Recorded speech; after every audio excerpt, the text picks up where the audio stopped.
this unbearable, but we can see that you could put a lot of people in a small space. And the people that brought our ancestors here specialized in putting people in small spaces.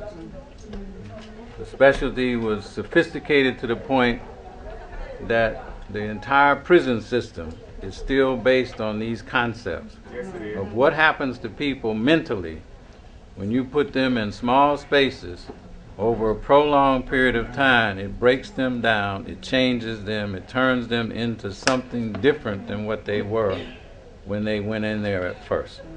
And to think that you can enslave a person from a physical standpoint just like that, because all you have to do is overpower them. Throw them in some chains, lock them away, whip them, do whatever you need to do in order to force them to do what you want them to do. But they'll never necessarily be slaves to you mentally until you take some time to introduce that aspect about things. So time is something that was used to psychologically damage us so that those physical chains and so forth and the whips and so forth that we know of could be removed. Now what I'd like to say for the young men, next to the black female, you are the most powerful and the most feared thing on this planet. And it's for that reason that opportunities are taken away from you strategically. It's for that reason that you're identified as special education children.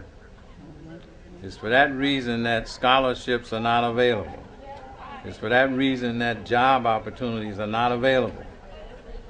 It's for that reason that the people in power take your creative energy and turn it into something ugly and then make money and then blame you.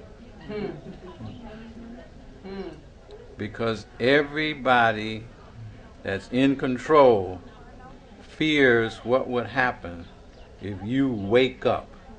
Because if you can get yourselves together and you could realize how you're supposed to relate to black women, all the problems that we have will be solved in a relatively short period of time. Now, we've been here less than 3 minutes. And we are already uncomfortable. I want to play something for you because there must be something about us that we don't know. There's the people that know and the people that don't know.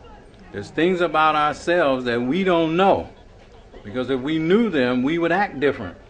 If we knew them, we would solve things that we just let go now. Yes, sir. If we knew certain things about ourselves, there's things that we would do that we don't do now. And I believe it's only because we're unaware of the fact that we could do something.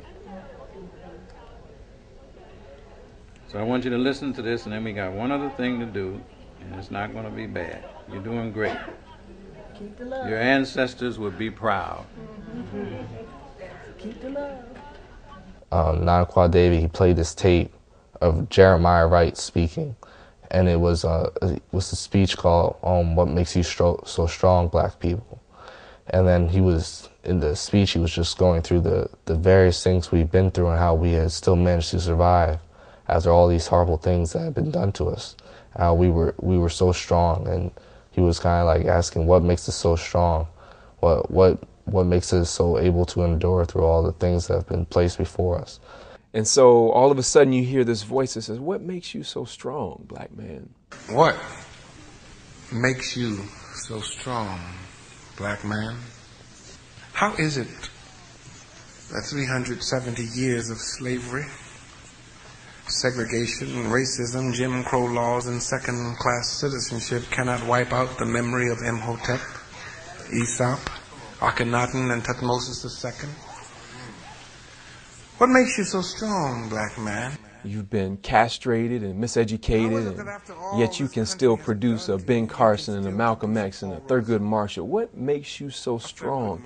And he goes through this litany of naming all the things that we've been through as a people, and then naming those of our ancestors and contemporaries who were able to somehow overcome what we went through. So Jeremiah Wright's tape talks about all of the strength that's in black people everywhere you look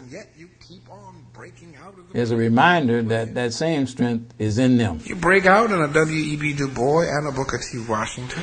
Then he gets to the woman. And what makes you so strong, black woman? And what makes you so strong, black woman? How could you produce a queen, Hatshepsut, whose reign was one of the most outstanding in the 18th dynasty of Egypt, 1,500 years before Jesus was born? You know, after you have been raped and tortured, what allows you to create, you know, an Oprah Winfrey and a Mae Jemison and a Mary McLeod Bethune? And it was such a powerful message, and it really brought the spirit of what we were experiencing there.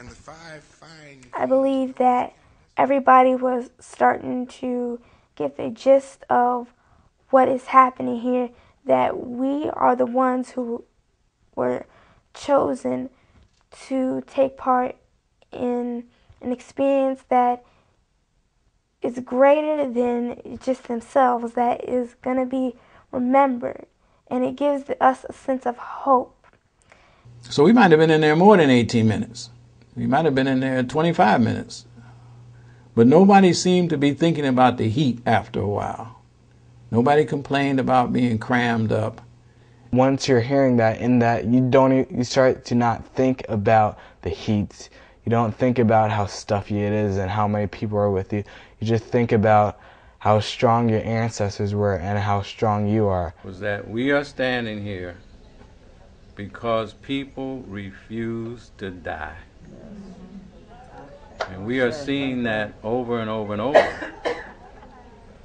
If we had to stay here all night, some of us might decide that life is too hard tonight.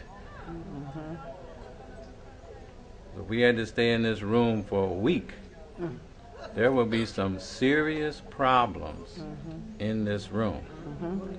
And if somebody got sick and they had a contagious, highly contagious bacteria, how long would it take before all of us had that?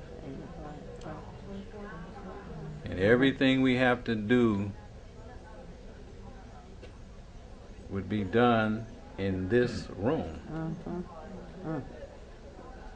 And so people survived these things. How they did it, we don't know. But we know they called upon a strength that has been passed on to us.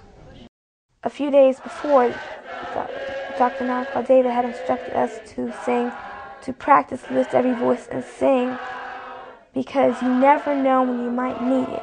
We sang the Black National Anthem, Lift Every Voice and Sing. And then that was a really powerful experience, being in that dungeon where we were never supposed to emerge from alive. Which is such a moving song, and I don't know why we don't sing it more. The lyrics are just unbelievably powerful. So we sang the song, and I asked them to sing the song in a way that their ancestors would hear it, not just for themselves, but to sing it for every ancestor that went through that experience and survived that experience. At least let them hear your sense of pride and your sense of confidence in yourself. And so we sang the first verse. That song was so powerful that the room was literally shaking, and it was just a powerful moment. I felt so empowered by my ancestors, and I just felt like I could do anything. That deep sense of depression was immediately transformed into joy. I think what the scriptures call joy unspeakable. Because what I realized in that moment is that we as African people are in fact a miracle.